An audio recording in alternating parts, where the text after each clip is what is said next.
Good morning and welcome to the month of September. It's lovely to be here once again, and I do hope that you all have had a wonderful month already.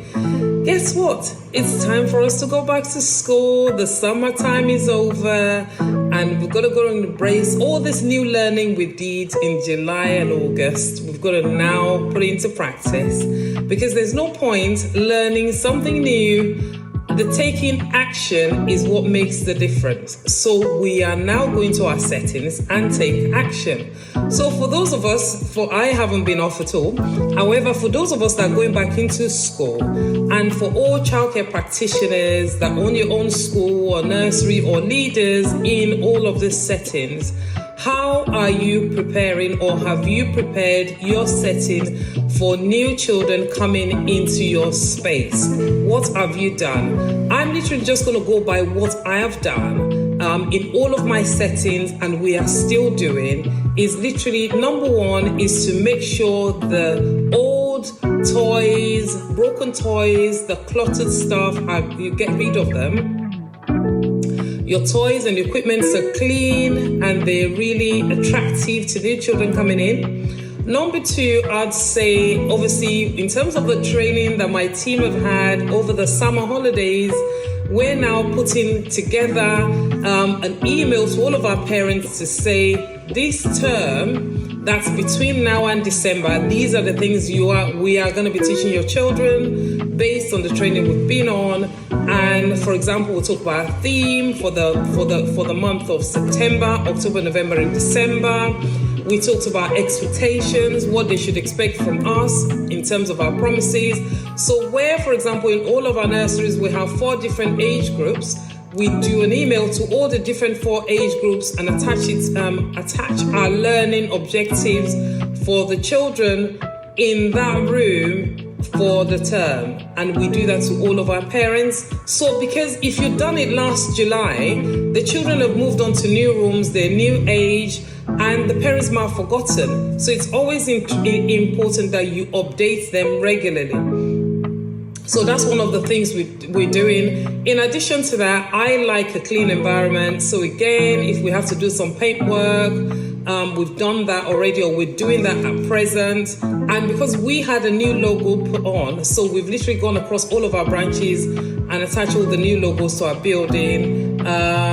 Yes, I think that's the things. And in terms of our birthday boards, so all of the boards in our rooms, we've made sure that's all up to date. We've taken out all the old children, put on the new children that have come in to see our setting over the summer, took their picture, their date of birth, their likes, their dislikes. We've literally put all of that on the wall or on our boards, and so on. Yes, so that's really what we've done. We've also looked at the training we have planned for the next 1 year for all of our staff, and we have a detailed timetable or spreadsheet that would say, i.e. Caroline, she's got this qualification, between now and next year she's going on this training, or we have this training planned. So we have all of that as well. That's that for childcare practitioners. I know our platform also obviously looks at parents as well. And I have an email, I have an ebook that we can send out to parents, but I think my team would look into that. But obviously, we're just talking about if you want to prepare your child for school, what are the things you have to do? I think the first one we said here is simple thing around literally toileting, getting them to be toilet trained. For every child is different. So if they're not toilet trained, just make sure you speak to the school. Every child is different. So you make sure you speak to the school. And how do you do that? You have time. You be patient with the children, and you just take time to do it. We have obviously the use of cutleries. Remember, we're now a global village where you have to know how to use your fork and your knives. So it can't just be the parents and not the children.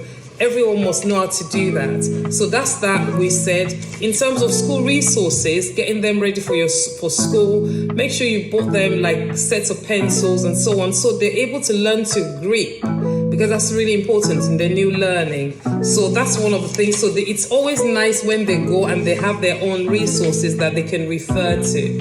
Number 4, I've said here, is actually meeting teachers' dates and so on. So it's important that you meet the teachers. In the UK, we normally have a time where we meet the teachers. So again, if you want to do that as a practitioner, you can have that. But if you don't, as a parent, it's important that you keep to those dates and you know the expectation of your child's new school, because that will be discussed there, what the expectation is, what's expected of you, and what you should expect from them. And the other thing as well is having to meet new parents. It's so important for you to meet other parents that you can form a little network where you can help each other out, or you get to know them, they get to know you, and so on. That's how new networks are sort of like formed as well, and that's really important. And you can get to discuss things that you're happy about or unhappy about when it comes to school. It's also so important that you learn, you teach children the concept of having to share. It's really important because where they've maybe been an only child at home, or they've had siblings who are older and you've constantly make excuses for them, in school, they've got to learn to share with their peers. So you've got to really talk about sharing, why it's important, and so on. And remember, we're talking about early years children. So this is a time when these learnings, the formative years, this is a time when these learnings are very, very important for the children. And the last one I want to say is really, you got to just talk to them. Lots of cuddles, lots of reassurances for your children. And I do hope that you find this very useful. And welcome, like I said, to the month of September. And it's so important that you challenge yourself regularly. And I want to leave with you here. It says, you have been assigned this mountain to show others that it can be moved.